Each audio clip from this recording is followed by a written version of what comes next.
Now, if you were to check out the Sahara from space right now, instead of a barren wasteland, you'd spot a surprising sight. Dry land sprinkled with some lakes and rivers in Morocco and Algeria, all thanks to some heavy rains in early September 2024. These aren't oases. This is just the Sahara going back to the factory settings. Believe it or not, eons ago, one of the biggest deserts on Earth was actually a lush paradise full of greenery. Let's first see how the Sahara turned into a desert. During the last ice age, Earth was much colder, and big ice sheets covered a lot of the land. At that time, the Sahara Desert was significantly bigger than it is today, and on our planet there were fewer tropical forests, and the cooler temperatures changed how rain was distributed in the tropics. Now, normally, warm air rises in the tropics, which helps create rain. Since it was colder during the Ice Age, this system got, messed up, and less rain fell in some areas. This caused more dry and desert-like conditions in places that are usually wetter. There was also a lot of dust blowing around in the Sahara Desert, which scientists found in old ocean sediments. But about 12,500 years ago, something surprising happened. The dust levels went way down. This meant that the Sahara got a lot wetter, which is a sign that the climate suddenly warmed up for a while before cooling down again. After 12,500 years ago, the Sahara became a much greener place, like a savanna, because a weather pattern called the Intertropical Convergence Zone, a mouthful indeed, moved north during summer. This wet period was at its best around 4,000 years ago, when temperatures were a bit warmer than today. At that time, more rain fell in the Ethiopian highlands, which made the Nile River carry more sediment. However, there was another big change called a Heinrich event, which caused the Intertropical Convergence Zone to move back south. This led to the Sahara and Arabian regions drying out quickly. Because of this, the Nile River had much less flooding between 2700 and 2100 BCE. Long story short, too late for that. The Sahara has gone through wet and dry cycles due to changes in the climate and weather patterns over thousands of years. Up until recently, we've known about the Sahara in its dry era, but in September 2024, an unusual cyclone rolled through. It hit Morocco, Algeria, Tunisia, and Libya, and filled those dry lakes and rivers. The satellite images from NASA of before and after the rains are stunning. It's like the Sahara has had a makeover. Some areas in North Africa received up to 8 inches of rain. For comparison, Seattle gets about 40 inches per year, only 5 times what the Sahara received. I say only for one simple reason. Seattle has a reputation for being quite rainy, while the Sahara does not. The tricky part is those 8 inches. Essentially, the entire yearly quota for this area fell in a matter of moments. So, in a way, it might have felt rainier in the Sahara than in Seattle. The mountains funnel the water into ephemeral lakes in northern Algeria, which recently expanded to over 70 square miles and reached depths of more than 7 feet. That's enough water to sustain it for a year. So what exactly are these ephemeral lakes? Well, they're basins that fill up for a short time each year, but might stay dry for several years if the rain doesn't cooperate. Sometimes water flows into them from a small surrounding area, or it can just be good old-fashioned rain. Now, a big question arises: how come these lakes exist in the first place? Well, generally they form because there's excess water trapped on the surface. But the soil in the Sahara is incredibly dry. Shouldn't it act like a sponge? It must be thirsting for moisture. Well, think about how eagerly your potted plant drinks up water when you return home from a vacation. However, no matter how parched it is, dry soil can only absorb a limited amount of water, which is often quite small. And just like your potted plant, it doesn't necessarily drink it all. You might simply be overwatering. Or, if you check the saucer below, you could find a mini flood. Another significant factor preventing the soil from absorbing water is the lack of vegetation. Under normal conditions, trees, shrubs, and various plants help retain moisture. In the desert, however, it's nearly impossible. There may be a few palm trees, but that's about it. This also explains the formation of those temporary lakes. Precipitation that isn't held by plants accumulates in low-lying valleys and depressions, creating these fleeting bodies of water. These lakes may only last for a limited time, but that doesn't mean they shouldn't have names. For instance, the beautiful lake adorned with swaying palms that you see is called Lake Yasmina, located in the oasis town of Merzoga. In certain areas of the desert, where the dunes rise, it may appear as though you're looking at a mirage, but it's not. The sand dunes are partially covered by water. Remember how I mentioned 8 inches? Well, that's not entirely accurate for some regions. In fact, there are places where the flooding is so extensive that the palms are submerged up to their crowns. Now, the last time we saw a downpour this intensive was 30 to 50 years ago. But this rain is more than welcome. After 6 consecutive years of drought, Morocco really needed it. Lakes that had been dry for decades, like Lake Ariki, are finally getting some much-needed water. A recent analysis revealed that out of the hundreds of storms that have hit the region since 2000, only 6 brought enough rain to start filling up this lake. And of those, only 2 resulted in a lake level higher than what we saw in September 2024. So while this torrential rain seems like a blessing, the big question is, will it last? The answer is yes. When humid air from near the equator meets the hot, dry air from the north, the Sahara Desert tends to get more rain. Scientists say this collision zone is shifting further north as the planet warms, and it warms, so it's likely to keep moving that way over the next couple of decades. So I seem a bit overly optimistic about this, and the truth is, the news isn't entirely positive. The reality is that no one was truly prepared for a flood situation like this. Moreover, remember that this isn't some Southeast Asian country where people are accustomed to dealing with water. This is the bone-dry Sahara. That said, I think you know what I'm getting at. Tragically, at least 18 people lost their lives to the intense rains in southern Morocco. The authorities are gearing up for even more heavy rain in the region. But if that's the case, could it mean the Sahara is facing extinction? And what would that even mean for us? It might sound a bit strange, but our planet actually relies on deserts, and the Sahara is no different. At first glance, it may seem like a barren wasteland, and it's nothing to write home about. But deserts play a crucial role in our ecosystem. They act as major carbon storage sites and are considered net carbon sinks, with the Sahara alone holding an estimated 1 trillion metric tons of carbon. In the fight against climate change, these existing deserts are like a buffer, helping to keep the temperatures within acceptable levels. Yeah, deserts are scorching hot, but they act as the world's air conditioning. Plus, desert sands are an unexpected source of nutrients for lush areas like tropical rainforests. Believe it or not, scientists have found that the sand particles from the Sahara have a hand in nurturing the Amazon rainforest. These particles travel across the Atlantic Ocean, riding the winds all the way to South America, where they enrich the soil in the Amazon basin. Without the Sahara, experts believe the Amazon rainforest could face serious collapse.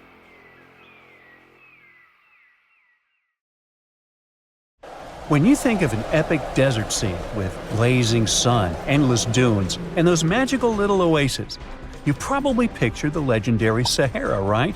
But what if I tell you that 11,000 years ago, this vast expanse of hot sand looked totally different than it does today? Yeah, I don't know, I wasn't around then. But I'm told that back then, what we now call a desert was a lush paradise, brimming with lakes, rivers, grassy plains, and even woodsy forests. So, where did all this water go? There are many stories about the distant past of our planet when deserts were covered with jungles and forests. And then something happened, like changing climates or colossal earthquakes, and it all turned green lands into dunes. But how about a theory that Sahara became a desert because of humans and goats? The Sahara has seen its fair share of wet and dry drama throughout the ages, mostly thanks to little shifts in Earth's orbital tilt, causing variations in how much solar radiation hits the atmosphere.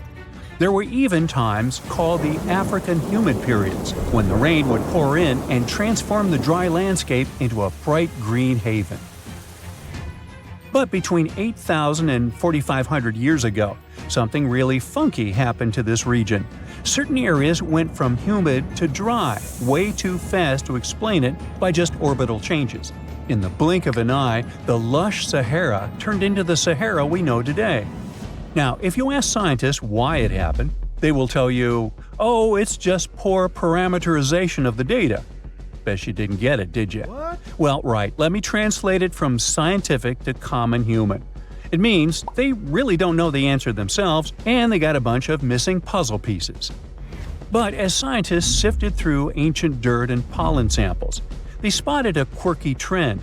Wherever there were pastoralists, also known as humans with their domesticated animals, the plant life seemed to shift. It was as if every time humans and their furry friends meandered through the greenery, they turned it into scrub and desert right behind them. Oops. Yep, chances are that by overgrazing, humans were sapping moisture out of the atmosphere, since plants give off moisture, which helps make clouds and making things even sunnier, leading to a quicker end of the humid vibes. Plus, our ancestors may have been getting a little too cozy with fire for land management, further speeding up the desert takeover. Anyway, scientists are sure that this lush Sahara would have turned back into desert eventually, even if humans hadn't shown up, thanks to Earth's natural rhythms. So there's no need to pin this abrupt change solely on humans. It could simply be about nature getting feedback from vegetation and dust cycles. It's difficult to determine what caused these changes, as it's all interconnected. During the last humid period, the Sahara was filled with hunter-gatherers. As things got a little drier, they started herding animals for food. The weather pushed people to herd cattle. It's also possible that grazing sped up the landscape degradation. So, which came first, the chicken or the egg? Or in this case, the human or the cow? It's tough to tell with the evidence we have now. Now today, it's safe to say that water is no longer that big of a problem in the Sahara, even though it's a huge desert and the times of lush forests there are long gone. But technology's got us covered. For example, the Nubian Sandstone Aquifer System, the biggest underground water stash on the planet. It's nestled beneath the Sahara Desert's eastern edge and stretches across 4 northeastern African countries – Sudan, Chad, Libya, and Egypt, covering a whopping 770,000 square miles and holding around 36,000 square miles of groundwater. Just look at the pipes transported when it was being built. It's the world's largest irrigation project. No wonder it's feasible to thrive in the Sahara today. But imagine thriving in the Sahara Desert with just one water source. Sounds like a tough gig, right? But the ancient Garamantes did just that, surviving and even thriving for nearly 1,000 years without monsoons or rivers flowing to their desert paradise. These clever folks were the trendsetters of urban life in the sands, and even the Romans couldn't help but notice their genius. While many thought they were just desert-dwelling savages, the Garamantes were busy building an empire in one of the toughest climates on Earth. But how did they do that? Well, they got crafty and dug a whole bunch of underground tunnels to tap into a massive sandstone aquifer.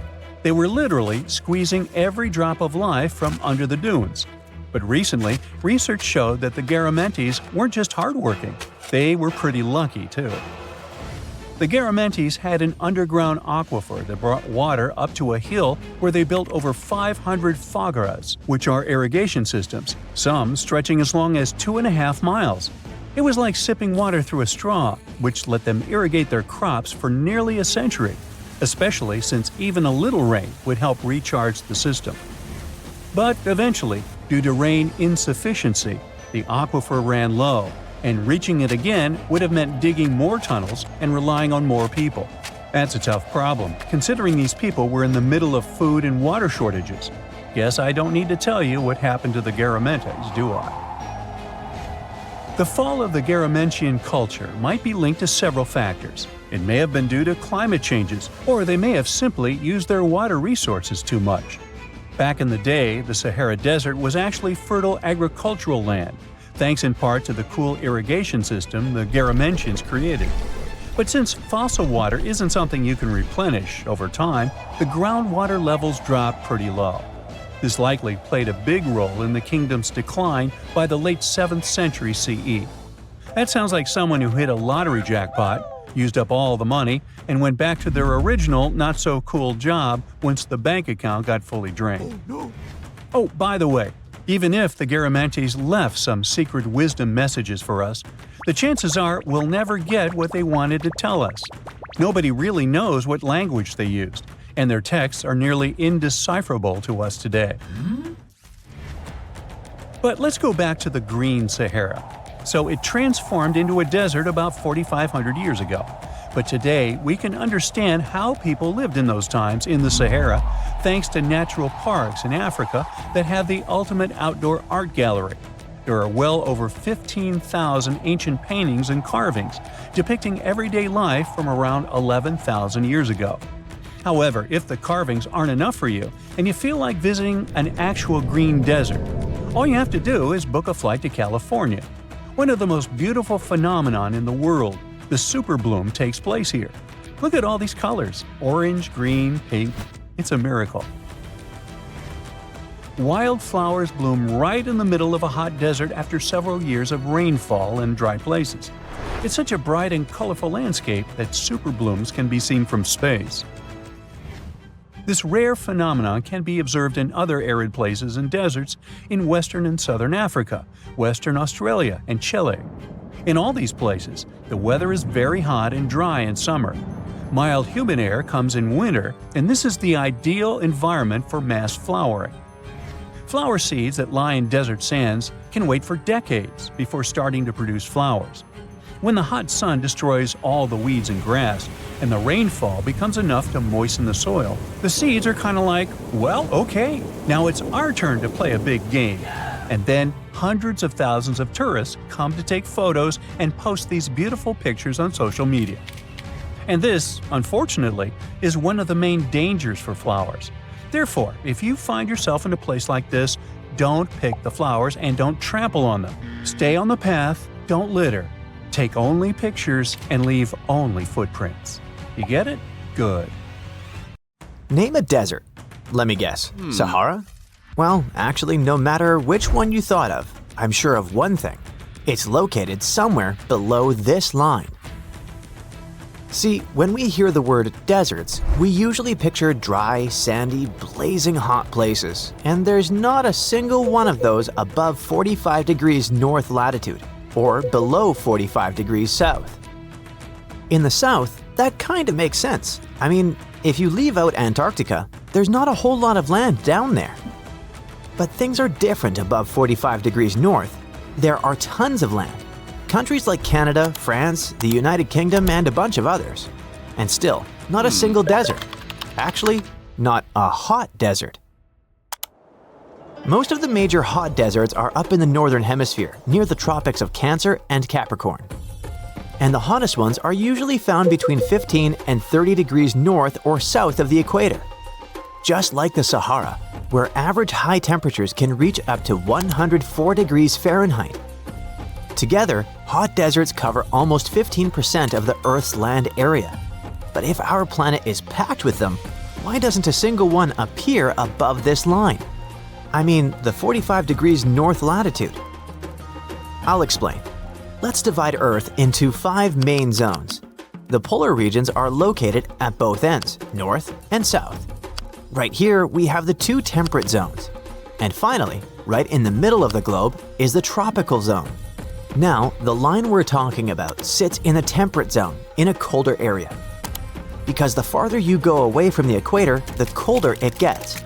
Actually, the average annual temperature drops about 1.2 degrees Fahrenheit for every degree of latitude you move north in the northern hemisphere. And cold weather is the main reason hot deserts don't form above this line. It turns out that as you move farther north from the equator, the sun's rays hit the Earth at a more slanted angle. That spreads the solar energy over a larger area, which means less heat is concentrated in one spot. Basically, these regions just don't get as hot. And it's one of the reasons why countries like Finland are much colder than Colombia, for example. Another reason temperatures are lower in this zone has to do with something called albedo. Basically, this term refers to the amount of sunlight that a surface reflects back. Let me give you an example.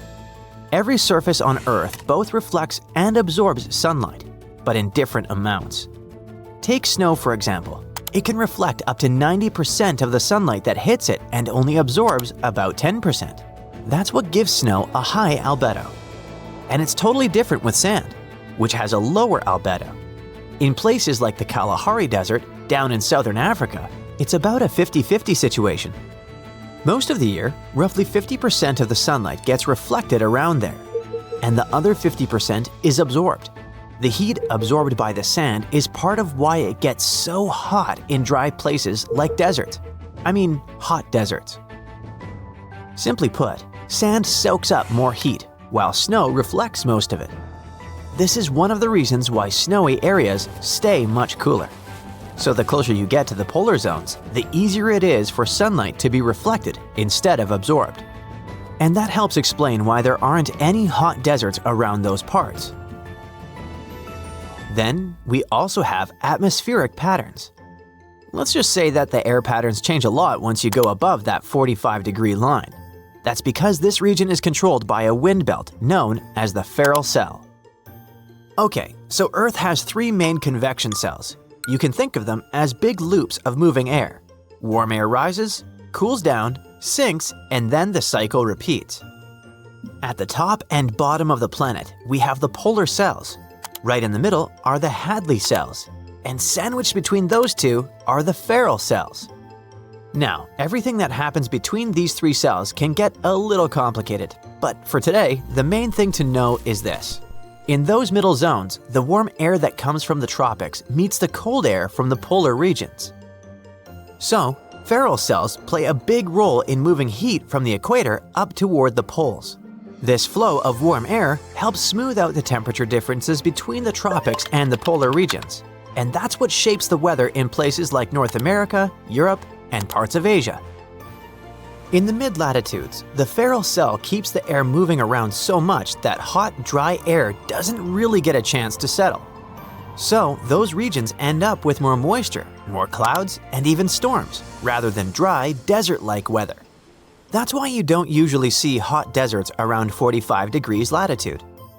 Basically, what I'm trying to say is that the Ferrel cell makes the weather less stable. And that's very different from what happens in the Sahara Desert, for example. Over there, temperatures don't change all that much throughout the year.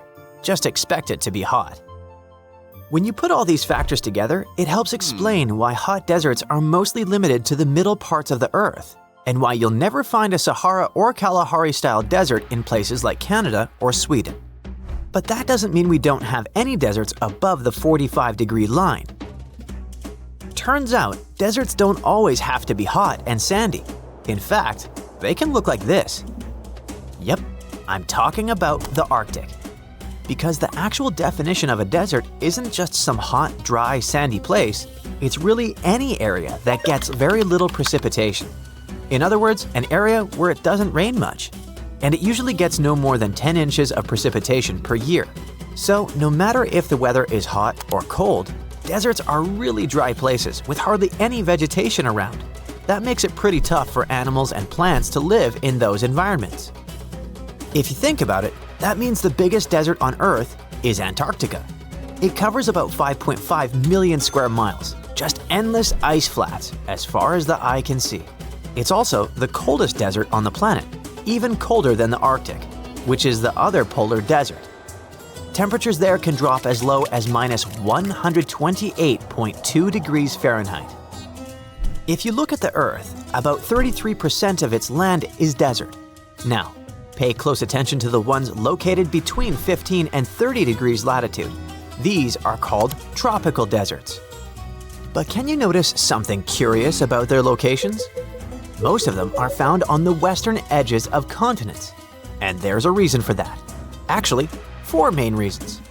First, the winds that bring rain usually blow from the east. When they move across the land, they drop most of the rain early on. By the time these winds reach the west side, they're dry, so there's no rain left for those areas. That already makes things pretty dry. Second, in the western margins of continents, the air usually goes down instead of up. When air goes down, it gets warmer and can't form clouds. So again, no rain. Third, if there are mountains nearby, they can block the rain too. One side of the mountain gets all the moisture, and the other side, called the rain shadow, stays dry. And lastly, the ocean near these places often has cold water. Cold water cools the air above it and makes it calm, so clouds don't form easily. No clouds means no rain. So when you put all of that together, it helps explain why those tropical deserts seem to prefer one side of the continent more than the other. You find yourself in Africa, land of unique wildlife, home to a great variety of cultures and languages, and, first and foremost, host to the world's largest hot desert, the Sahara. It's daytime, and you are thirsty for some water and shade. You've been walking for days, trying to find one of those precious-looking oases. You feel you're near, but the horizon just keeps stretching and stretching. Your mind is tired, and your body is feeling all the heat. It's like you've eaten a full plate of hot pepper and then some more, judging by how much you're sweating. And when I say hot, think 100 degrees Fahrenheit hot, on average. No wonder this is happening. After all, you find yourself in the world's biggest hot desert. Now I say hot desert since the biggest deserted landscapes are actually the cold ones, located in Antarctica and the Arctic. I see Antarctica's frozen desert is more or less the size of 1 million LAXs. Yep, the Los Angeles International Airport. The Arctic Desert is just a bit smaller than that. Now, in case you don't know, the Sahara Desert is located in northern Africa, stretching from the Atlantic Ocean all the way over to the Red Sea. It occupies an area large enough to place approximately 100,000 Disney World theme parks side by side. According to scientists, its boundaries are expanding. Deserts usually form in the subtropics because of what's called Hadley circulation. The air rises at the equator and descends into the subtropics. This circulation of air has a drying effect, which helps the formation of desert landscapes. Since the 1920s, the Sahara is considered to have expanded by over 10%. How is this happening? Well, let's start from the beginning. You probably know the Sahara Desert as one of the most inhospitable places on Earth today. Just FYI, for a place to be considered a desert, it has to receive less than 4 inches of rain per year. Due to the very small precipitation index, deserts are usually dry and arid places. There is little humidity in the air, and daytime temperatures can go as high as 130 degrees Fahrenheit. Usually, there isn't that much animal and plant life because of the lack of water. But in the Sahara's case, it wasn't always like that. It may be difficult to imagine northern Africa without the tons of sand it has today. But about 20,000 years ago, the Sahara was actually one big oasis. Recent discoveries show clear evidence of what the scientists now call the Green Sahara. In the mid-1800s, a German explorer crossing the Sahara encountered some paintings and engravings that nomad artists had left behind. What he saw in those paintings looked nothing like his actual surroundings. Instead of an arid landscape with only camels and desert vegetation, the rock paintings depicted jungle animals like giraffes and hippos. There were even images of livestock and grazing animals such as cattle and sheep, something that seems impossible for modern-day Sahara. Artists usually draw what they see around them, so this finding really intrigued the German explorer. The drawings were so detailed that the artists must have had close contact with those animals. You can find this rock art spread out in the northern part of the African continent, from western Sahara to Saudi Arabia. Geologists soon took a keen interest in this and found the first clues to what this could mean. They have been able to confirm that, in fact, northern Africa was once much wetter. They found evidence from nearby deep-sea sediment off the coast of Mauritania. Sampled cores of underwater sand and mud, known as Saharan dust flux, show geologists that, indeed, a green Sahara was possible. The more dust is blowing off of the desert and into the bottom of the ocean, the drier the climate in the region. The sediment cores show that there was much less dust, only half as much, coming off northern Africa during the humid period. This period has to do with Earth's natural cycles. Normally, the Earth rotates at a tilt of 23.5 degrees, but this angle is not consistent and changes over time. Earth's tilt is responsible for the amount of sunlight each hemisphere receives. It affects several ecosystem functions on the planet. During the time of the Green Sahara, the Earth received between 4 and 8% more sunlight than it does today. So, when the Earth tilted about 20,000 years ago, the northern hemisphere received more direct sunlight, which affected humidity levels in the region. As the northern hemisphere got warmer, this affected monsoon activity, more specifically, the West African monsoon. Monsoons are wind systems that affect a region's rainfall index and humidity levels. As a part of the globe gets warmer, it allows for more air to rise. It combines with the wind to draw moisture up into the atmosphere. Little by little, northern Africa also became wetter. The increased moisture made the Sahara so wet that there were actual bodies of water in the region.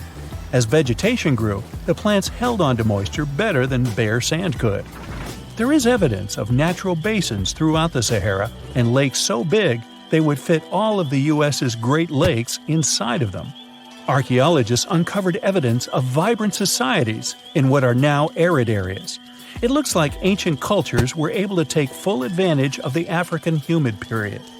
According to researchers, the human population peaked across the Sahara about 9,000 years ago. There are traces of fireplaces, hunting tools, fishhooks, and even mounds of fish bones. Records show that there have been over 230 green periods over the span of 8 million years. Solar radiation is always changing due to natural orbital cycles. That's why Earth will most certainly see another green Sahara moment. It might be thousands of years from now, but it will happen. The same way the Sahara turns green, it turns yellow again. Let's put it like that. All it takes is a significant axial tilt and a few years of readjusting. However, another phenomenon is calling the attention of scientists now. Recent studies by the National Science Foundation from the University of Maryland show the Sahara has expanded 10% over the past 90 years. This phenomenon is called desertification, which literally means fertile land turning into desert land. The Sahara Desert is now advancing into the semi-arid region of Sahel. In 1950, this region was home to 31 million people. Today, its population is over 100 million people. This rapid population growth has largely contributed to the Sahara's expansion. Farmers that were once nomads began settling down. Land usage grew more intense, aiding in weakening the soil. The demand for food has caused an overcropping of the land, so even more of it is turning into the desert now. The study also shows that natural climate cycles can affect rainfall in the Sahara and the Sahel. Scientists affirm that all deserts fluctuate, not only the Sahara. A desert's boundary may expand in the dry winter and contract during the wetter summer. South of the Sahara lies the Chad Basin. It is a natural body of water that now serves as an indicator of the Sahara's expansion. The Chad Basin is located in the region where the Sahara is advancing southward.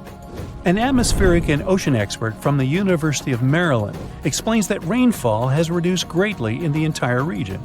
Due to reduced rainfalls, there is less water across the entire basin, and even Chad Lake is drying out. Just like the Sahara, the Atacama Desert in Chile, deemed the world's driest, is also expanding. It is located north of the city of Santiago, and its southern border is expanding toward the Chilean capital. Because the climate is getting drier and drier here, the city of Santiago risks turning into an arid or semi-arid region itself. The once fertile valleys of local rivers that lived on agriculture and livestock for many generations are losing their revenues as Chilean land is turning into a desert. Since 2010, Santiago has received only a third of its annual rainfall. Outside of the city, farmers are digging holes in search of blue gold, or simply put, water. The situation here is very similar to that of Sahel. So tell me this. Were you as surprised as I was to find out what has been happening in the Sahara region? Feel free to share in the comments below. Well, there you are. The sun is scorching, you're thirsty. All you can think about is water and ancient bones under your feet. You're wandering through the Sahara, the largest hot desert on Earth. Right now, you're crossing a stretch of sand called Whale Valley. And all over these 75 square miles of land, fossils cover the ground so thickly that you can't help but step on them.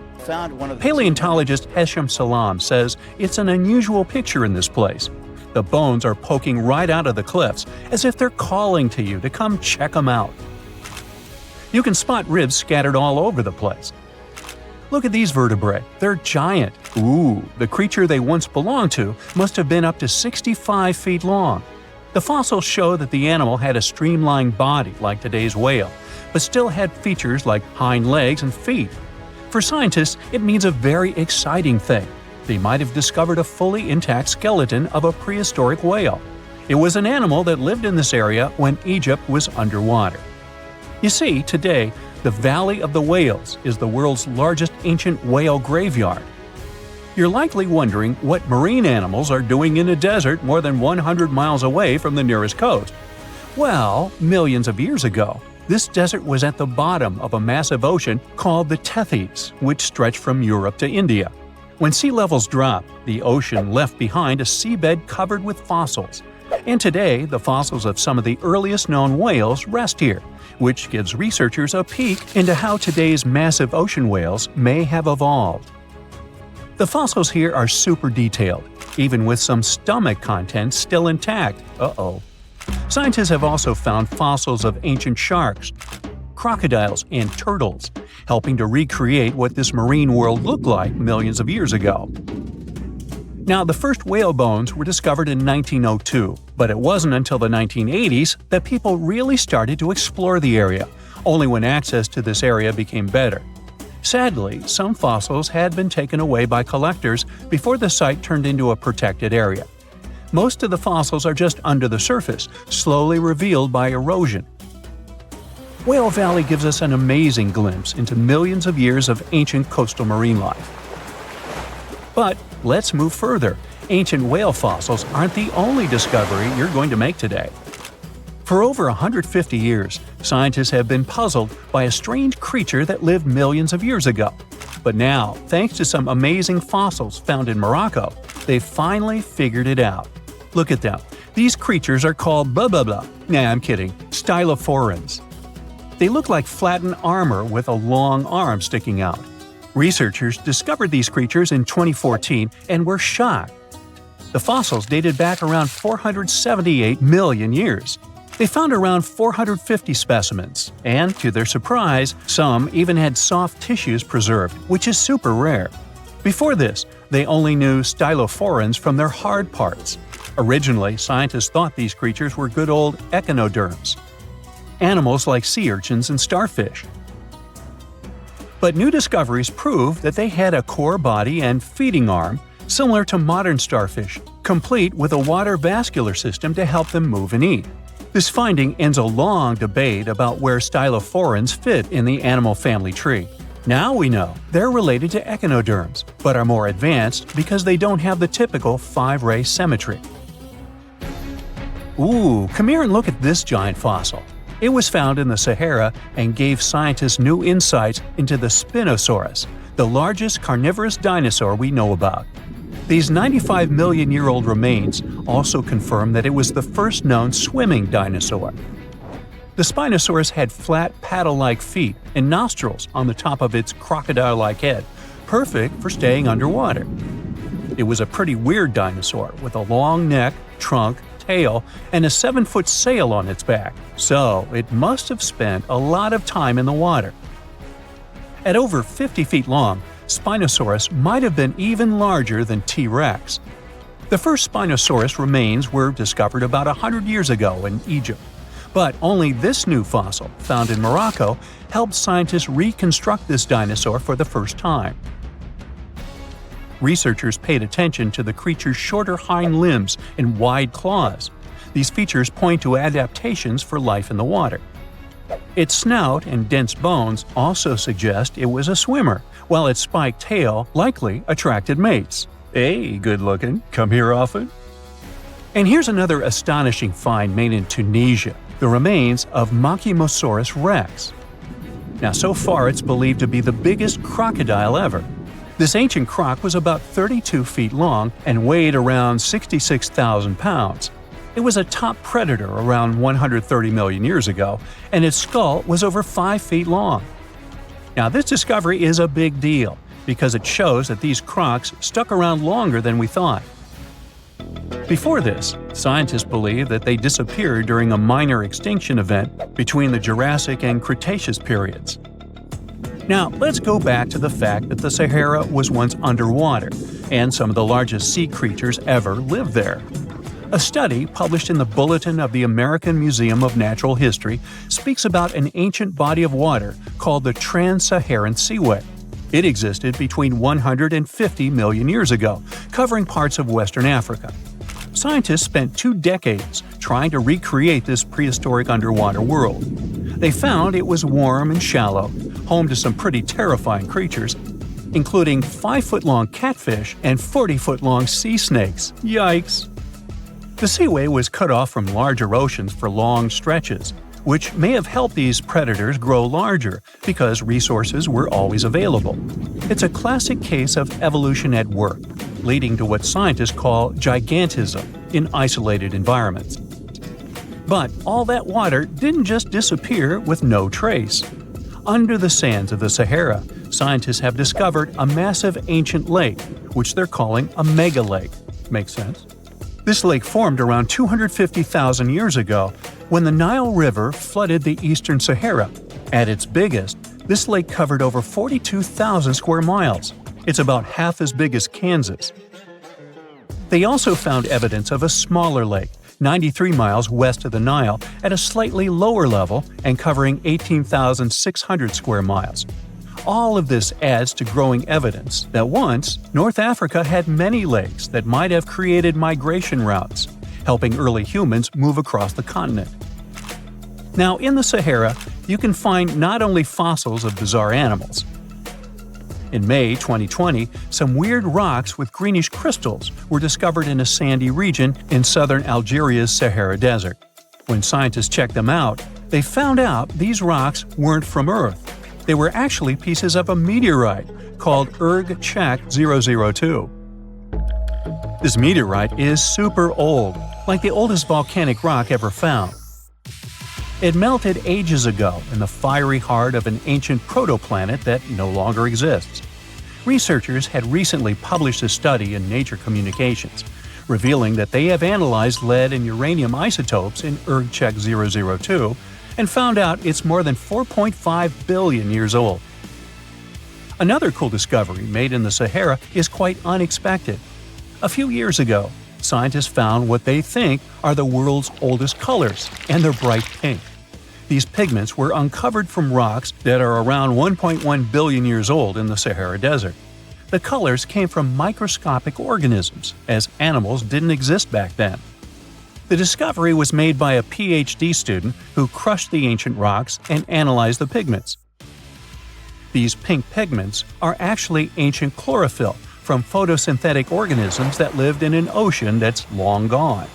Researchers are now sure that this finding could help explain why larger, complex creatures showed up much later in Earth's history. Before these colors were discovered, scientists didn't know what was missing in the food chain that delayed the evolution of larger animals. Now they understand that tiny cyanobacteria were at the bottom of that chain. Apparently, this discovery is not just about finding some old pink stuff. Scientists believe it's a breakthrough in understanding the history of life on Earth. So, the Sahara Desert is so big that it covers 8% of the world's territory. It's bigger than the USA or China. Surprisingly, the Sahara is not the largest desert in the world. It is the 3rd largest, behind Antarctica and the Arctic. But it is definitely the hottest one. Temperatures there reach 136 degrees Fahrenheit. This place has some of the most incredible sand dunes you've ever seen, towering up to 1,476 feet.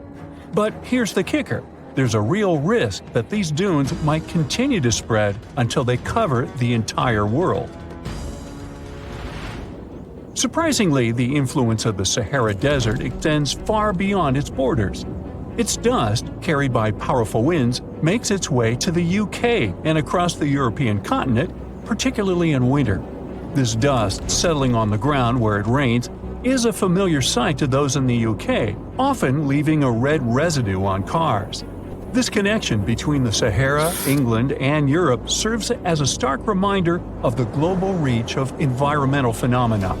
You might think this is not a big deal, but it could turn Europe into a desert, leaving its soil infertile and Europeans with no food.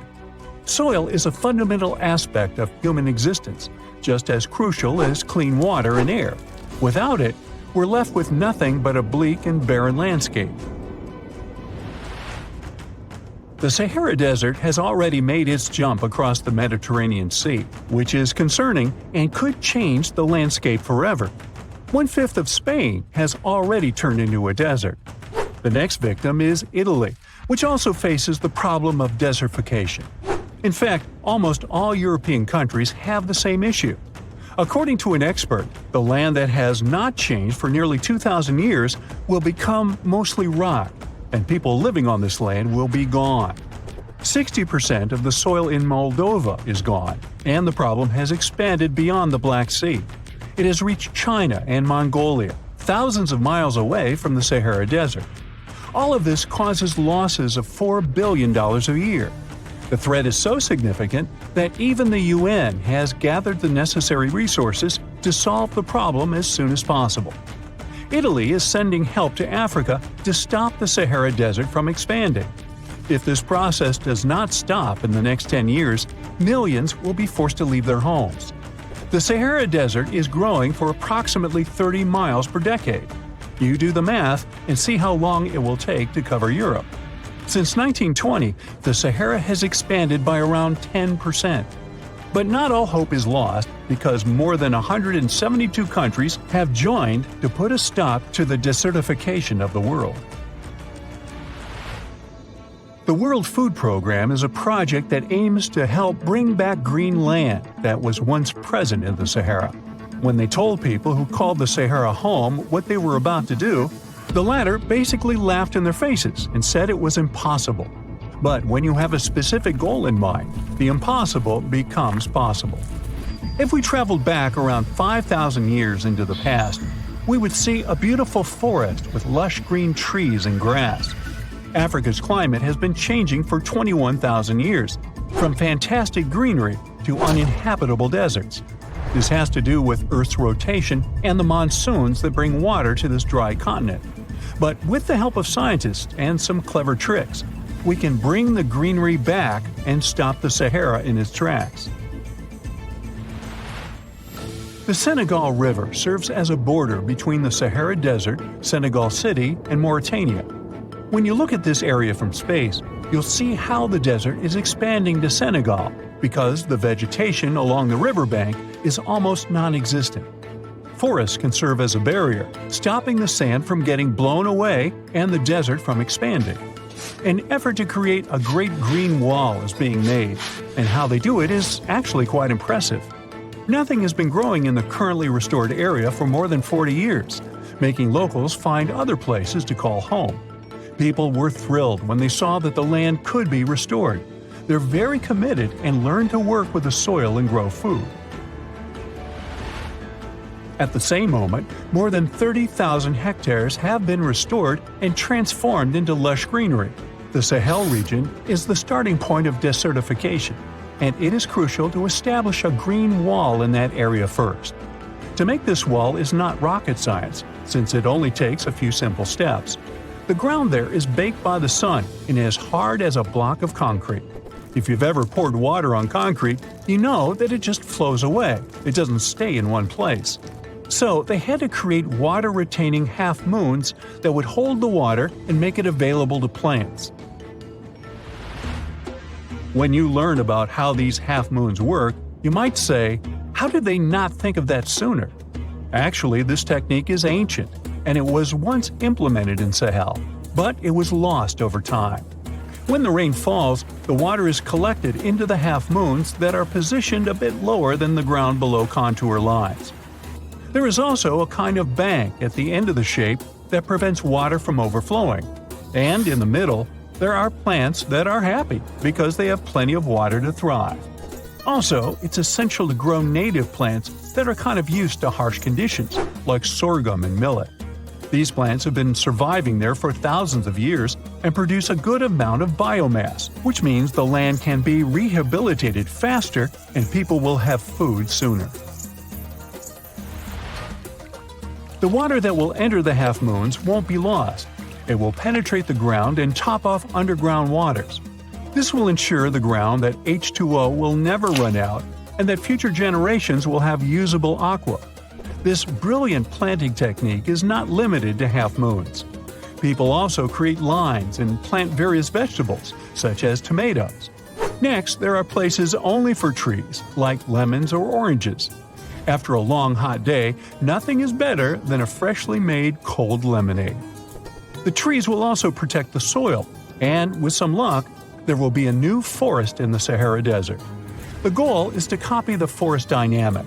Start with small plants and gradually expand to bigger plants that are more useful than the tiny ones. They are aiming to plant more than 10,000 trees. Right now, many people are leaving the Sahara after the rainy season, going to cities or leaving Africa altogether. At this time of year, villages are like ghost towns. Only animals can be found there. Most people are gone. I mean, who would blame them? Nobody wants to live in the sand where nothing grows. Luckily, with all this new, old technology being developed, many people are slowly but surely returning to their land and starting to work in agriculture. The best thing is that there are no brutal winters, so plants grow 12 months a year, and people can always have food. People are becoming more social because now everybody stays in their villages and doesn't travel much. If this project works out, Africa will be saved and the world won't turn into a giant desert. We've all heard of the Sahara. Sure you have. It's the largest hot desert on the planet. A sea of sand covering an area larger than the contiguous United States. But have you ever wondered what lies beneath the sand dunes? To answer this question, we must travel deep into the past of our blue planet. Up until some 6,000 years ago, the Sahara was grassland. Humans were around at this time, not me, spreading agriculture around the planet.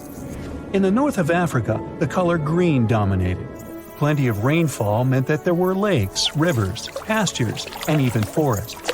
A completely different image of the Sahara from the barren landscape of today. But then the climate started to shift. The region became parched, and the vegetation started disappearing. The wind did the rest. It took away the fine sediment after there were no plant roots to hold the ground together. Give it a couple thousands of years, and you get a familiar image of the Sahara. Sand and rocks stretching as far as the eye can see. But when it comes to volume, only a quarter of the Sahara is actually sand. The yellow sands of the Sahara are just one part of the story. The desert has many other features, such as gravel plains, salt flats, and plateaus. Makes you think if we understand the word desert correctly. For people who study such terrains, geologists, there is only one condition for defining a desert: precipitation. If an area gets little or no rain, then it's considered a desert. The Sahara certainly fits the bill. Its average annual rainfall is just 3 inches. Compare that to the nearly 45 inches a year in New York. When we look at precipitation, this sandy desert is only the third largest in the world. Number 1 and 2 are Antarctica and the Arctic. They are larger than the Sahara by millions of square miles. It sounds odd, but there is more than one type of desert. The first two are polar deserts, while the Sahara is a subtropical desert. But the difference in air temperature are staggering. In Antarctica's interior, temperatures plummet to -76 degrees Fahrenheit. Compare that to the highest temperature on record in the Sahara of 136 degrees Fahrenheit. But this desert has a cool side. At night, the temperature is roughly the same as the average yearly temperature in Denmark. This hot and cold roller coaster makes it hard to choose the right outfit when venturing into the Sahara. And what about the sand? How deep is it actually? The depth varies between 70 and 140 feet. That's not too deep. If you put the Statue of Liberty in a tall dune, half of it would still stick out of the sand. Its vast amounts in the Sahara were created by aeolian processes, that's Greek for wind. Over time, it blows and shapes the surface of the earth. In dry areas with sparse vegetation, winds erode the ground much faster. That's what happened in North Africa. Under all that sand is the bedrock and cracked clay. If you started digging, you would find the same everywhere on the planet, with one important difference. There is some type of soil covering the bedrock. This is not the case in the Sahara. Because of the arid climate and a lack of vegetation, sand covers the ground below. Over the course of thousands of years, a lot of interesting finds ended up in the desert sand. For example, there are petrified tree trunks. These are essentially preserved prehistoric trees. They date back to the time when the region was lush green. In some places, the trees of this fossilized forest are at least 65 feet tall. The wood is so well preserved that you can still see the texture and knots. There are even fossilized pine cones. In 1992, scientists found glass fragments in eastern Sahara. These canary yellow glass shards were scattered across hundreds of miles. They didn't belong to an ancient civilization, although ancient Egyptians used them to make jewelry.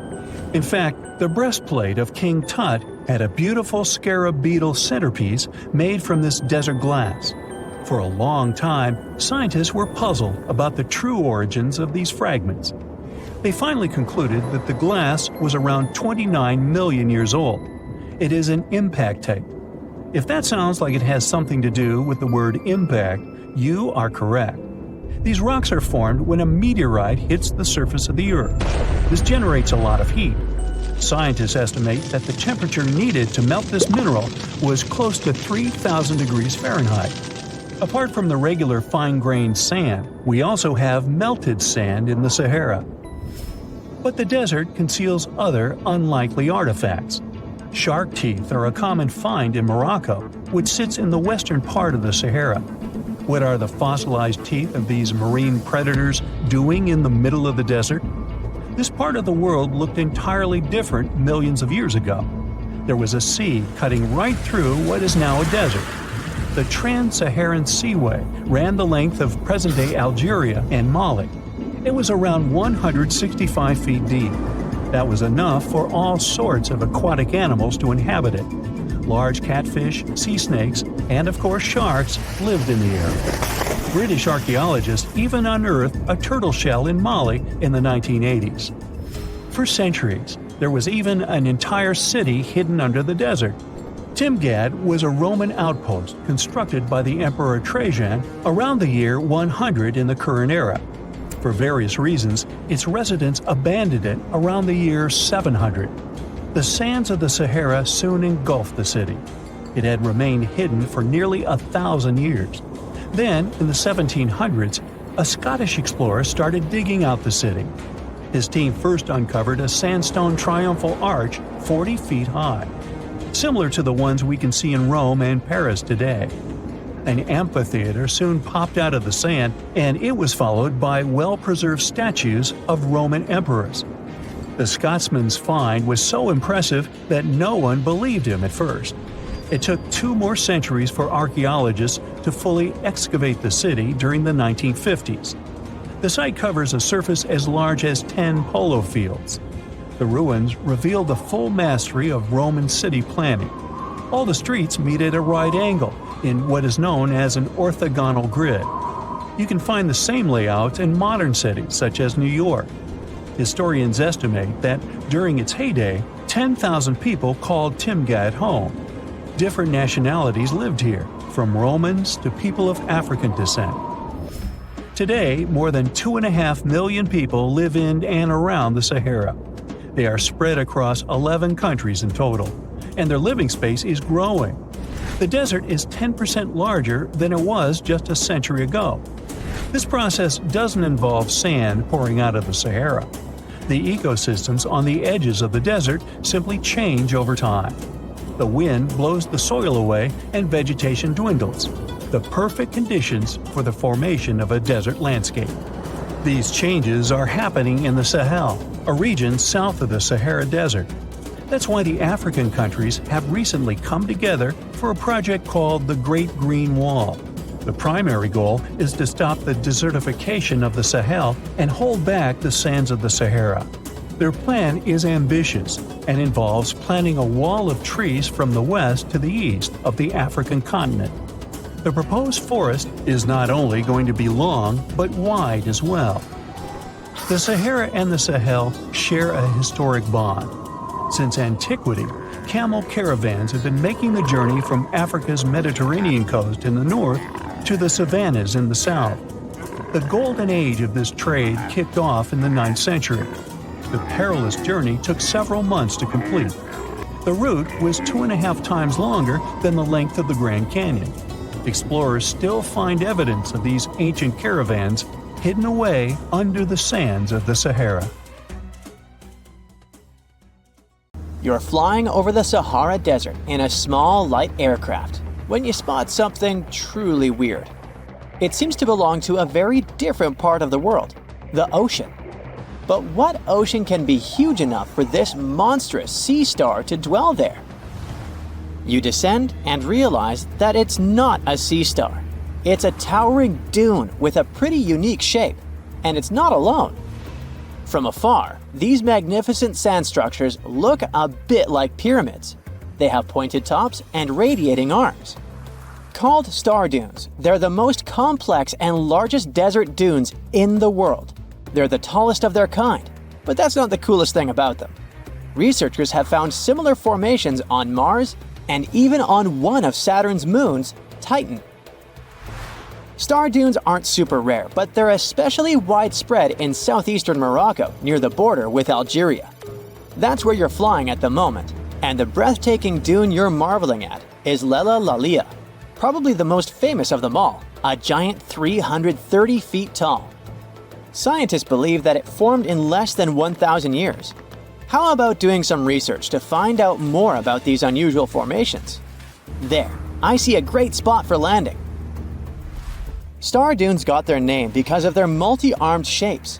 They form in areas where winds change direction throughout the year. But even though you can find them in different places on our planet, there is just one confirmed star dune in the rock record, the collective record of Earth's development reflected in preserved rocks. The star dune in question is in Scotland, and it's ancient, from about 250 million years ago. That's all we know about super old star dunes. Probably because we don't know what to look for to identify one.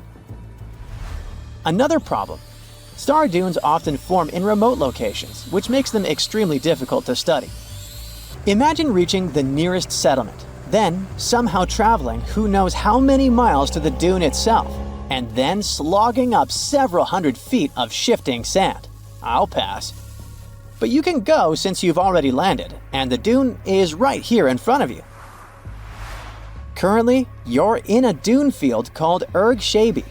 Lucky for you, this area has long become a popular tourist stop. Look, in the distance, there are hotels and even a good road. Scientists who examined Lella Lalia before you used ground-penetrating radar to find out more about the sand formation. This equipment can detect the tiniest differences in sand grain sizes and water content under the surface of the dune. That's how you can create a picture of its interior layers. Look out! Phew, it was a close call. See this trench? The researchers dug such trenches to take samples of long-buried sands and then examined them. It's a pretty cool process. The thing is, while buried deep inside, the quartz in the sand accumulates radiation coming from natural sources within our planet. We can compare the grains of quartz to minuscule rechargeable batteries. They can store the energy they get from radiation. When researchers bring them to the laboratory, they can make the grains release that energy, which comes out in the form of light. Scientists can measure the brightness and say when the sand enjoyed sunlight for the last time. Now, when those experts who dug the trenches looked inside Lella Lalia, they were shocked. The enormous formation turned out to be very young, for a dune, of course. You'd expect a dune that is several hundred feet tall to be pretty old, like thousands or tens of thousands of years. But that wasn't the case. Well, at least not entirely. The upper part of the dune has turned 900 just recently. But look at the sand near the base of the dune. Yep, right there. Well, it was buried there around 12 or 13,000 years ago, representing ancient dunes in the area. Those good old dunes were active for a couple thousand years, and then something went wrong. Because for a whopping 8,000 years, the sand wasn't accumulating there. A mystery? Scientists might have an explanation. You see, the first part of this quiet period occurred during the time when the climate became warm and wet. Yep, even in the Sahara. It happened about 11,700 years ago. It was the end of the last ice age and the beginning of a new era, the Holocene. And guess what? The Sahara went green. It started blooming like your local botanic garden. Plants started popping up all over the place, stabilizing the sand. If you had visited the Sahara during that period, you wouldn't have recognized this place. But you would have likely come across humans wandering marshy landscapes and hunting for food. Researchers have found pottery fragments and stone tools on one side of Lelalalia. That's true. As sand dunes form and then shift throughout their lives, they swallow and protect ancient remnants of life. Just dig well enough and you might find something that will provide you with a window into the past. It can be ancient fossils, anything from fossilized shells and corals to prehistoric plants. Those can offer precious insights into the history of our planet and the living beings once inhabiting certain regions. Now, it might come as a shock, but in the Sahara Desert, scientists have uncovered well-preserved marine reptiles and fossilized fish within the layers of those ancient sand dunes. They are the remains from the time when the Sahara was covered with a sea millions of years ago. Anyway, it's time to leave that ancient paradise if you want to survive. 4,000 years ago, the wet period came to an end, and the Sahara dried out again. Interestingly, our dune didn't begin building up right away. For some time, sand probably blew through but didn't accumulate. Or the dune could have started growing in a different location. And it's a valid theory since scientists have discovered recently that Lelalalia shifts around 1.6 feet every year. It also accumulates about 6,400 tons of sand every year.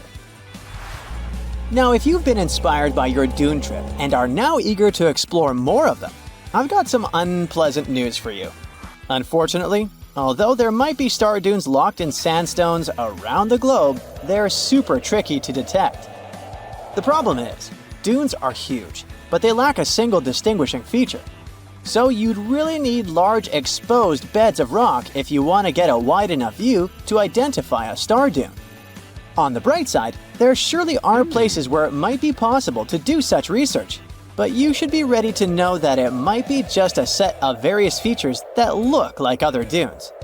But if you combine them, you'll say, it's likely to be a star dune.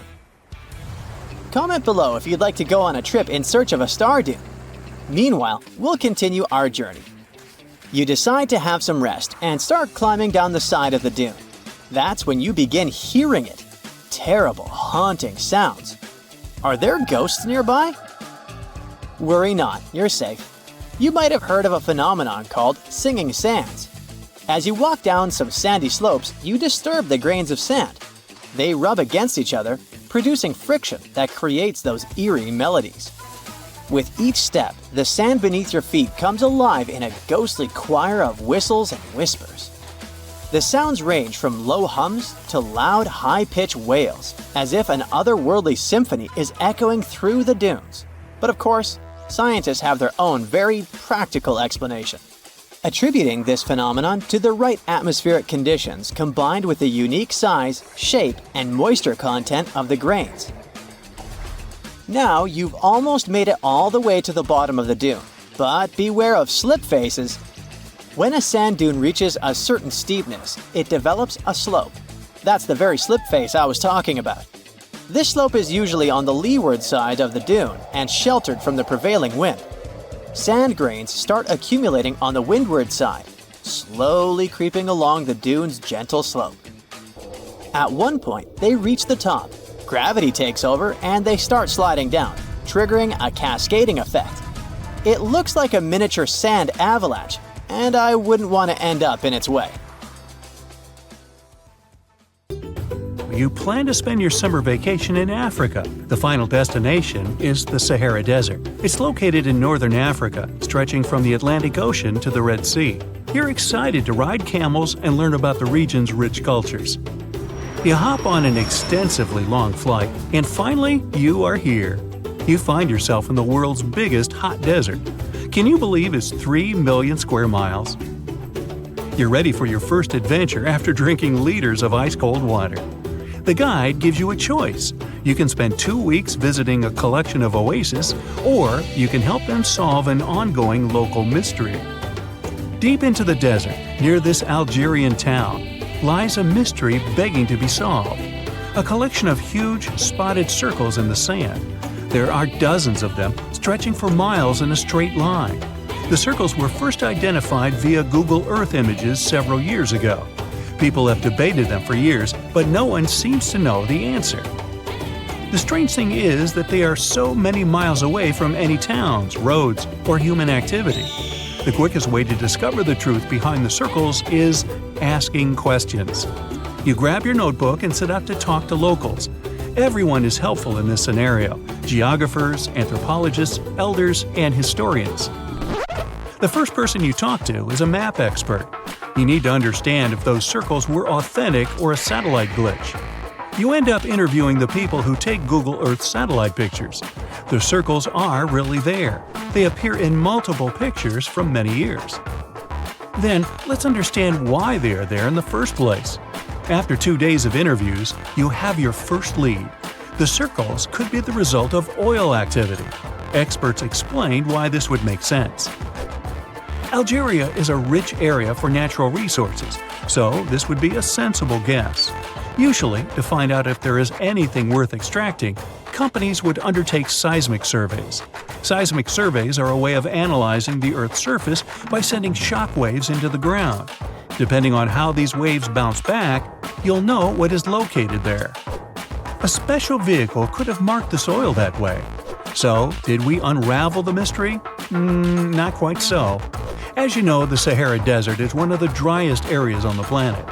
The average high temperatures in summer are over 104 degrees Fahrenheit. To survive there, people need to find ways of accessing water. So, these circles could be a kind of ruin or leftovers from ancient water wells. Again, I'd say this is a sensible guess. Ready for some fact-checking? Some anthropologists agree that these circles could be ancient fogueras. Foguera is the name of a 2,500-year-old style of irrigation system, usually found in northern Africa. It is also known as a qanat in other places in northern Africa. Locals would dig a deep well at an elevated point, deep enough to tap into underground water. They would then dig parallel shafts at regular distances. Then they would dig an underground channel that connected the city to the well. Solely with the help of gravity, water would run from the well to the city. This traditional technology provided water for crops, livestock, and humans. Now, let's say these wells made human-made oases possible. Even the closest municipality name was an indication that this could be true. The name Fogueret Essaouira is actually named after Fogueras, these ancient wells. Now, this lead was proving to be very accurate. You decide to travel over there to see for yourself. You take a local bus, sit back, and enjoy the ride. The landscape in northern Algeria is filled with ancient-looking towns. You even see ruins of wells along the way, on the outskirts of smaller cities. Opening Google satellite images, you can see the qanat's markings on the ground, a series of holes running down several miles. But as soon as you arrive, you find out you were wrong.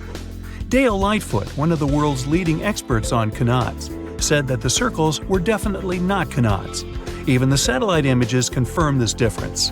Uh-oh, we were so close. Apparently, qanats or fogueras would not run down a straight line. They wouldn't be shaped like circles.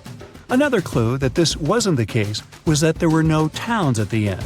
The circles were really far away from any human activity, and qanats were explicitly built to provide water for human settlements. Well, it sure was a good try. You almost gave up on this mystery when you decided to take one more field trip. It was days of preparation, pick up cars, food, equipment, all so that the mystery of the Sahara Circles could be unraveled. On the first day, you drove over 99 miles into the desert. You were always curious to see what this part of the world looked like. Over there, you see nothing but mustard yellow dunes. The night sky is pretty decent though. You can see the entire Milky Way with your own eyes. You set up camp and sleep under a canopy of stars. The next day, tension grows. There's no cell reception. Oh dear. But thankfully, you added the coordinates of the circles to your Google map. And surprise, the offline mode works out there. You follow the coordinates, but it leads you astray. You start to get nervous, thinking this was all in vain. But you and the team get into the car and drive a few more miles past the coordinates on your phone. After a very bumpy ride, you can't believe your eyes. There it is, an enormous crater dug on the sand, surrounded by 12 smaller holes. From up high, it looks like a clock, without the pointers, of course. On the ground, they're very faint, so faint you almost miss them. Searching the area, you notice all the holes had something similar, metal wires, thin wires that you can pull from the ground. They're buried deep, so you start digging. An object starts to reveal itself. Uh-oh, it looks like old dynamite. This certainly surprises you. Better stop digging to avoid any accidents. At the end of the survey, you feel satisfied, but still curious. What could all this dynamite mean? And who put it there? What comes next is the turning point of your adventure. Walking back to the car, you see something shining on the ground. You approach the item with curiosity. It's round and rusty and looks like a sardine can? What's that doing here? Could this give you more clues about the circle's mystery? Just in case, you pick it up and put it in the car. Back in the city, the puzzle pieces start to reveal the story behind the Sahara Circles. You bring photos and the sardine can and show them to local experts. They analyze your material and give you an intriguing verdict. As it turns out, guess number 1 was the closest one to the truth. So, what happened to the first guess? Why do we need to keep digging deeper? Well, because it was only half right. The Sahara Circles are not a historical footprint of seismic surveying. Back when the circles were made, this technology didn't even exist. But they sure are related to oil exploration. The dynamite-filled holes were an old method for oil searching.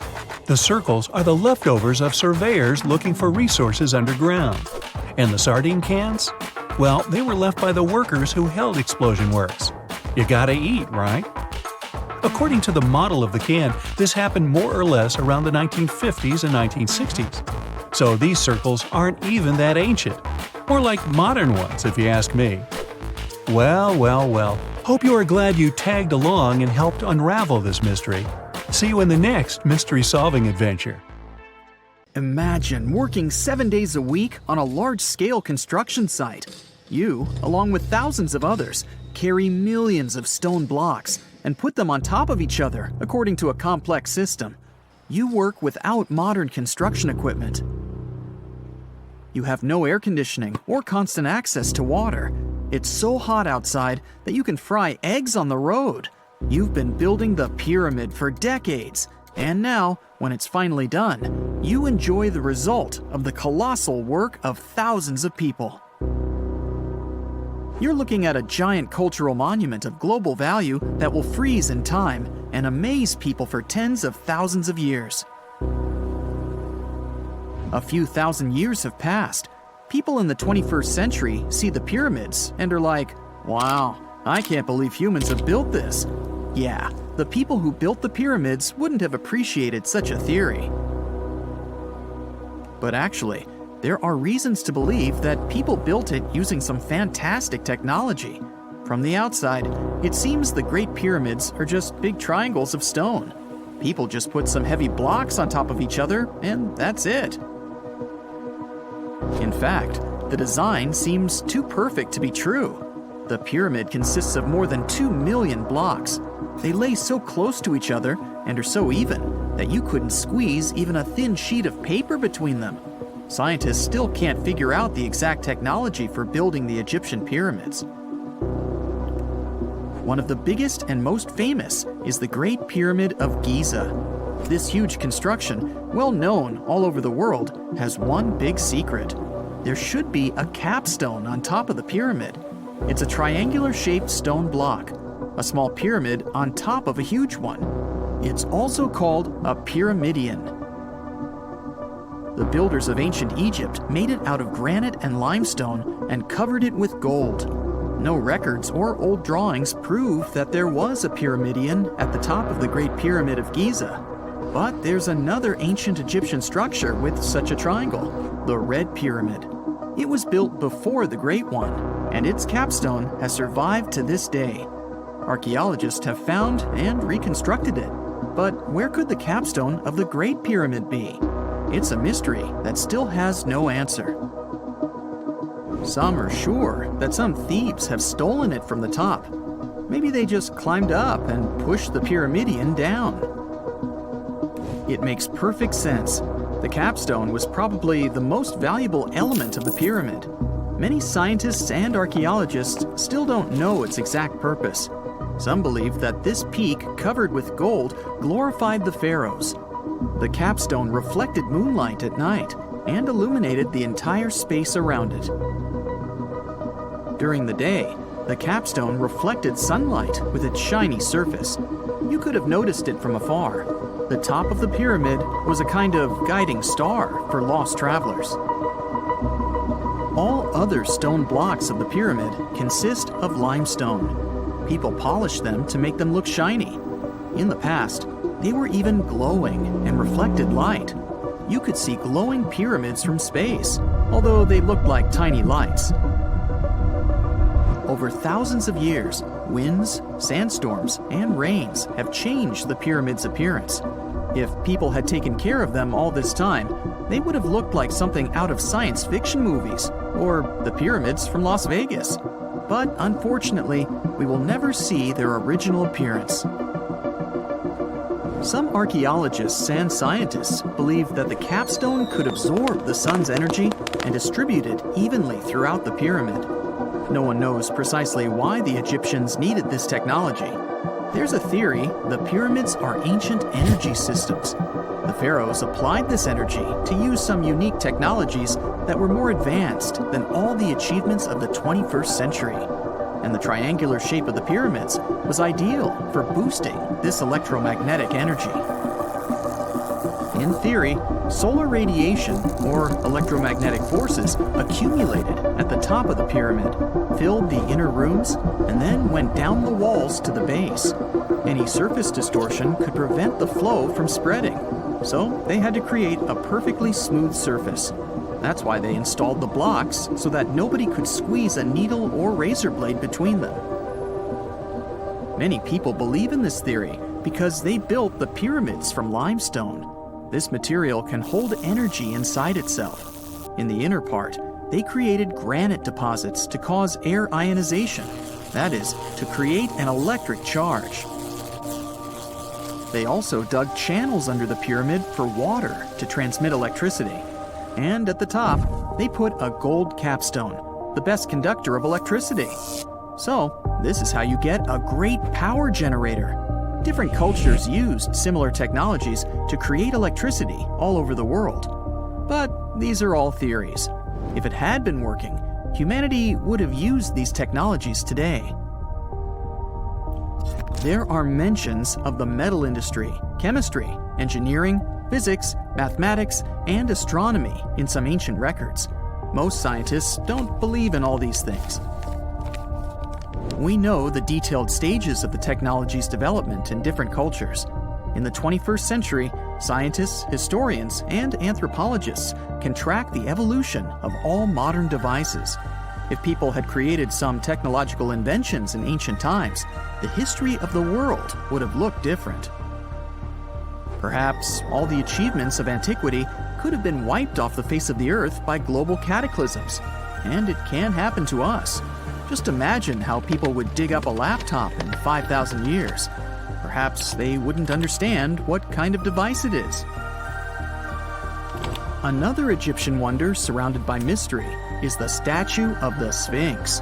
The Egyptians carved it out of a single massive piece of limestone about 4.5 thousand years ago. But scientists still don't know the exact date of its construction or who built it. People painted the Sphinx in different colors, so it looked much brighter and more vivid in the distant past. It was shining just like the Great Pyramids. Anyway, time hasn't only changed its appearance, but its name too. Initially, the Egyptians called it Hora-Mekhet. The Greeks renamed it the Sphinx about a few hundred years after it had been built. The Sphinx emphasized the greatness of the rulers of Egypt. It also performed a symbolic function of a watchdog guarding the tomb of the pharaoh and the paths leading to it. This version sounds realistic, since archaeologists have discovered many secret entrances at the foot of the Sphinx. Perhaps these rooms and intricate tunnels lead to underground halls with treasures. And treasures don't always mean gold and jewelry. According to legends and theories, the Sphinx guards the Hall of Records, the storage of all humankind's knowledge. The information about the ancient mythical state of Atlantis could be there. You can find many detailed maps of the internal dungeons of the Sphinx on the internet. They show structures 12 stories deep under the statue. It looks like a small city filled with gold, scrolls of knowledge, and various ancient artifacts. But don't believe all these maps. These are just theories. Several thousand years have passed, but people have very little information about it. Archaeologists know that there are still many strange and exciting things about the Sphinx that are still undiscovered. Some locals are afraid to research because they believe they can awaken something terrible from the underground depths. Therefore, it's mostly scientists from other countries who conduct the excavations. In 1998, scientists discovered strange tunnels leading to empty rooms under the Sphinx. They realized that some people tried to get there through tunnels in the past, and maybe those people took all the treasures that were there. One of the legends says that some powerful artifact lays beneath the Sphinx. Its technology can change the whole world, but the locals are hiding it because it can damage the planet. Some believe that you can find evidence of unknown technologies painted on the granite walls in the pharaoh's tombs. But most likely, these paintings and signs tell us the myths and legends of ancient Egypt. But what if Egyptian symbols and drawings are detailed instructions for using ancient technologies? What if the locals that lived at that time thought, people in the future won't be able to get energy themselves. Let's leave some detailed instructions for them. Anyway, there are many riddles and theories. In reality, the search for answers is a dangerous undertaking, since it's not easy to get into the underground halls. Excavations can ruin the structure of the entire Sphinx. Any person inside the tunnels may get lost and never be able to find their way back. Besides, it costs a lot of money. Now, what would be awesome is if people could invent some device that could scan underground areas and show their detailed models. X-rays are a type of invisible radiation that can pass through our bodies and objects. They're very important in the field of medicine because they allow doctors to see inside our bodies without having to perform surgery. Now, let's dive into how X-rays work. They're a kind of electromagnetic radiation, just like light or radio waves. However, they have much higher energy than light, which makes them able to go through objects that light cannot. Imagine you have a powerful flashlight. If you try to shine it through a wall, the light won't go through because the wall is too thick. But these rays have enough energy to go through walls and even our bodies. The discovery of X-rays happened by accident in the late 19th century. A scientist was experimenting with cathode rays, which are a type of radiation. He was working in his lab and noticed that a nearby fluorescent screen started to glow, even though it was not directly exposed to the cathode rays. He realized that something invisible was causing the fluorescence, and he named it X-ray, because X is the mathematical symbol for something unknown. He continued experimenting with such rays and discovered that they could pass through many objects, like flesh and bones, but not through denser materials like metal. He also found that X-rays could create images on photographic plates, just like a camera takes pictures. The way this works is quite fascinating. Imagine you're standing in front of a bright light and you hold your hand in front of your face. Your hand blocks the light and you can't see through it. But if you place a sheet of tissue paper in front of your hand, some light will pass through, and you'll be able to see the outline of your hand. X-rays work in a similar way. When a doctor wants to take an X-ray of a part of your body, they will ask you to stand or lie down next to a machine. This device has a special plate that can capture the image. Let's say the doctor wants to further examine your arm. They will place the X-ray plate on one side of your arm and the machine on the other side. Then, the machine will produce a controlled burst of X-rays that pass through your arm. Remember how we talked about the tissue paper allowing some light to pass through? Well, in this case, some of those X-rays will go through your arm, while others will be absorbed or blocked by the denser parts of your body, like bones.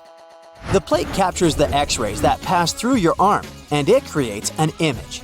This image shows the bones and other structures inside your body, allowing the doctor to see if there are any problems or injuries. Now, you might be wondering why X-rays can pass through some things but not others. It has to do with the density and composition of the objects. Denser materials like bones absorb more X-rays, so they appear white in the image. So when you look at the result, you'll see your bones as white shapes. Other tissues like muscles and organs are less dense and allow some of those rays to pass through, so they appear as gray shadows. What if I told you there's a whole new way you can peek inside objects, but without using X-rays? I'm not talking about magic powers. Take a comfortable seat while I explain what muography is. This fascinating scientific technique allows us to see inside objects and even beneath the Earth's surface using a special type of particle called a muon. These elementary particles are very similar to electrons, but they're much heavier. They are created high up in the Earth's atmosphere when cosmic rays, which are particles coming from space, collide with the air molecules. Now, muons are special because they can pierce through different materials. They can pass through rock, soil, and even buildings. Scientists realized this potential back in the 1950s when they were studying cosmic rays and noticed that some of the particles could pass through thick materials. The first muography experiments took place in the 60s. Specialists discovered that muons can be detected using special devices called muon detectors. These detectors are usually placed underground or in specially designed laboratories to shield them from other particles and background radiation. Now let's dive into how muography actually works. Imagine you have a large object, like a pyramid, a mountain, or even an ancient statue, and you want to see what's inside without damaging it. First, detectors are positioned around the object or in the area you want to examine. These detectors are sensitive to muons and can track their paths. When such a particle passes through a detector, it leaves a trace, like footprints in the sand. By collecting data from multiple detectors, scientists can reconstruct the paths. Here's where things get really cool. The Earth's atmosphere acts like a natural filter for muons. It turns out that the more massive an object is, the more particles it will block. So, if you have a large, dense object like a mountain, fewer muons will pass through it compared to a smaller, less dense object, like an empty box. This difference in the number of particles that reach the detectors can give us clues about what's inside the objects. Scientists use computer algorithms and mathematical techniques to analyze the data and create images. These images represent the density distribution of the object being studied. It's like creating a map that shows where the densest areas are and where there's gaps inside the object. The concept of muography is similar to using shadows to understand the shape and size of an object. Imagine you're standing in front of a bright light and you place your hand between the light source and a wall. you'll see a shadow of your hand on the wall. Based on the shape and size of the shadow, you can get an idea of what your hand looks like, even though you can't see it directly. This technique has been used to study various objects and structures. For example, scientists have used it to explore the inside of volcanoes and pyramids, and even to investigate the structure of mountains and the Earth's crust. With the help of this amazing technique, scientists have now uncovered new information about the Great Pyramid of Giza.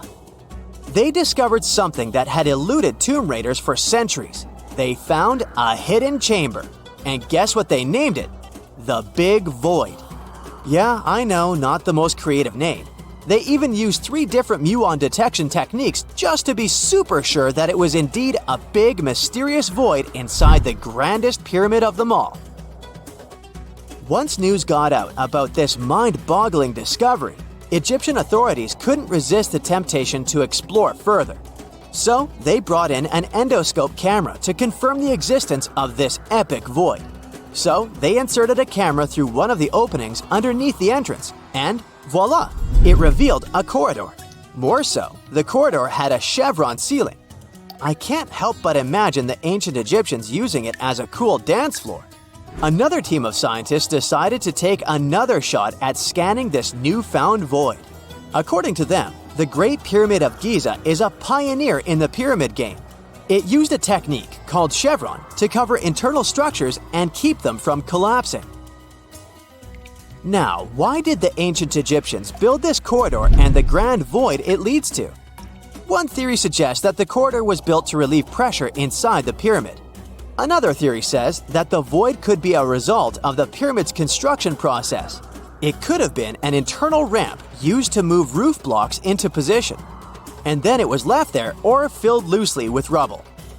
According to other enthusiastic explorers, there might be another burial chamber waiting to be discovered.